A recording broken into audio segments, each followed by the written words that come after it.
So this is how Nigel Houston became one of the best, if not the best, skateboarder in the world. So here are 5 ways to get whatever skate trick you want unlocked, which means basically every single try. Ah yes, number 1. This is honestly probably my skateboard's favorite one.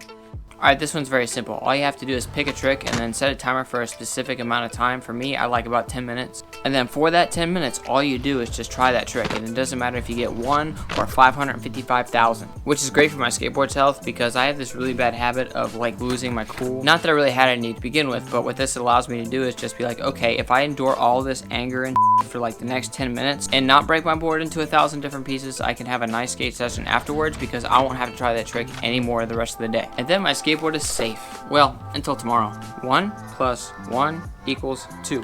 Ooh, I know how to count. So I call this one the numbers method. Is what you do is you pick a number between 1 and 10. Personally, I like the number 2. And then you do that many every single day. So after a month, you got 60 or 62. What I'm trying to say is that it adds up over time. And the more you do, the more consistent you're going to get at them. Number 3. So I heard John Hill talk about this a long time ago in one of his old videos, and what he would do to get a trick on lock, which believe me, he has like a lot of tricks on lock. I've seen him skate at the local skate park over here, and he's like so consistent. But what he does is he takes whatever trick he wants to get really consistent, let's say his 5-0 grind, and just doesn't stop skating the park or whatever street spot he's skating until he's landed 10 in a row or he just can't stand it anymore. 2, 4, cool. I got it right this time. So I was watching a Mike Moe video once, and his method to get really consistent in skateboarding, he just go like, I want to get better at heel flips today, so I'm gonna go do 100 of them. So I tried it out. I did this once a long time ago with kick flips with some non-abrasive grip tape, and then I did it again the other day with some heel flips, and it's a few days later now, and can definitely tell you my heel flips are way more consistent than they were before I did it, and they feel a lot more comfortable to do. The only kind of like thing I would add on to this is like a little bit of a warning. I would try this with the trick that you have at least somewhat consistent, because if you do it with a trick that you can only land like 1 out of every 100, your skateboard might die. Or maybe that's just me and I have anger issues. Don't know. So this is how Nigel Houston became one of the best, if not the best, skateboarder in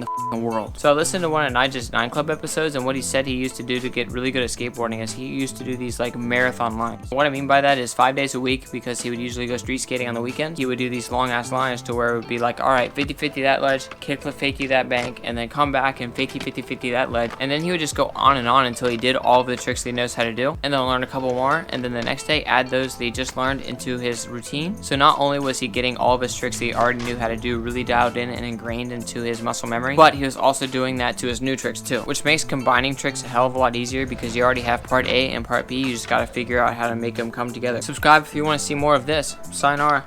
Love you.